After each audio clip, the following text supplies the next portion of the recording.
sehingga saat ini terdapat 207 permasalahan perkara yang menyangkut dengan wedding organizer ini. Dari posko layanan pengaduan yang kami buka baik secara online melalui Instagram Ditreskrim Polda Metro Jaya, kemudian dari layanan call center 110 Polri, dan dari posko pengaduan langsung yang kami buka di kantor Ditreskrim Polda Metro Jaya, kami menerima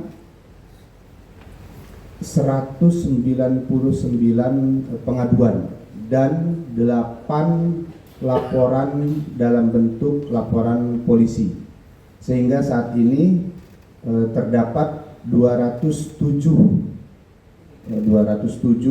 permasalahan perkara yang menyangkut dengan wedding organizer ini. Selain pasal 372 dan 378 KUH pidana sebagaimana ancaman pidana 4 tahun penjara, kami juga terus melakukan pengembangan dalam proses penyidikan ini dengan tracing aset yang bersangkutan. Upaya-upaya yang kami lakukan tentunya dalam rangka memberikan pelayanan yang terbaik kepada masyarakat, dan kami terus akan memberikan pelayanan untuk masyarakat yang menjadi korban dari para tersangka ini. Kami mengajak dan menghimbau kepada masyarakat yang menjadi korban, silahkan, walaupun saat ini terhadap para tersangka sudah dilakukan penahanan dan proses penyidikan terus berjalan, namun posko pengaduan kami tetap kami buka. Itu yang dapat kami sampaikan. Sementara rekan-rekan sekalian, terima kasih. Assalamualaikum warahmatullahi wabarakatuh. Terima kasih Bapak Direskrim sudah menjelaskan tadi bagaimana modus operandi, termasuk 207 laporan pengaduan dengan estimasi penghitungan kerugian total 11,5 miliar lebih. Dari yang disampaikan mungkin dari rekan-rekan kita buka sesi pertanyaan. Masih? Pak Habib, ini terakhir dari Sweden. Pertama,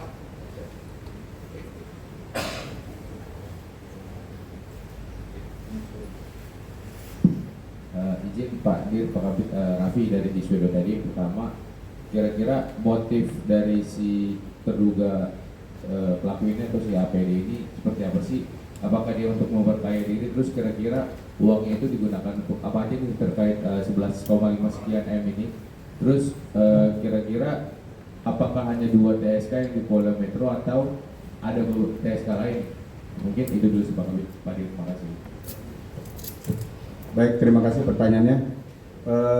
Terkait dengan motif dari hasil pemeriksaan yang kami lakukan, motifnya adalah motif ekonomi. Kenapa demikian? Karena dari keuntungan yang diperoleh atas perbuatan yang dilakukan oleh para tersangka ini digunakan untuk kepentingan pribadi, baik itu untuk membayar cicilan rumah, kemudian untuk kegiatan jalan-jalan ke luar negeri, dan untuk kepentingan-kepentingan pribadi yang lainnya.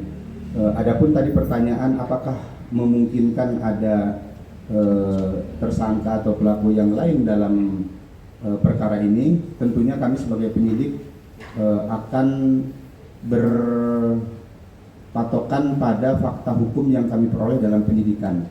Apabila ditemukan ada tersangka lain dalam proses penyidikan, kami akan melakukan penyidikan terhadap tersangka tersebut, ataupun ada dugaan aset-aset lain yang dilarikan ke tempat lain. Kami terus akan kembangkan penyidikan ini sampai dengan tuntas dan utuh. Oke. Ya Mas. Ya. Selamat siang. Selamat siang Pak, saya Rama dari Senior. Tes. Tes. Ya, selamat siang Pak. Saya Rama dari Wartawan Harian Kompas.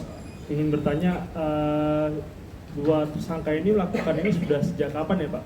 Sehingga korbannya bisa mencapai 207. Ini yang melaporkan ya, belum tentu yang mungkin masih lebih banyak lagi yang belum melaporkan begitu. Terus dari laporan yang sudah masuk, biasanya kerugian per orang itu mencapai berapa juta rupiah ya Pak yang mereka salurkan. Terus yang ketiga, kenapa mereka bisa begitu percaya dengan dengan ini? Apakah memang mereka ini mengikuti event-event tertentu sehingga konsumen tertarik, atau ada misalnya diskon atau lebih murah begitu sehingga pelanggan tetap menggunakan jasa ini gitu Pak? Apakah benar dalam kasus ini ada skema Ponzi gitu Pak? Jadi istilahnya mereka pelaku ini sebenarnya tutup lubang dari dana yang ada, kemudian menggunakan dana yang orang lain begitu. Terima kasih. Baik, terima kasih. Untuk yang bersangkutan, kenapa bisa menarik para korban? Karena ada yang ditawarkan kepada para korban ini dalam bentuk fasilitas. Pertama yang ditawarkan adalah paket yang murah. Kemudian dari paket yang murah tersebut itu ada fasilitas lain yang ditawarkan, misalkan tempat pelaksanaan pernikahan yang fantastis, kemudian ada paket liburan ke tempat-tempat yang ditawarkan oleh para tersangka, ke Bali misalkan dengan paket wisata, dengan paket honeymoon, sehingga itu menarik para korban untuk menggunakan jasa dari para tersangka. Kemudian sejak kapan ini berlangsung? Untuk kegiatan jasanya sendiri itu sudah berlangsung dari tahun 2016. Kemudian di 2024 tersangka meningkatkan dalam bentuk badan hukum.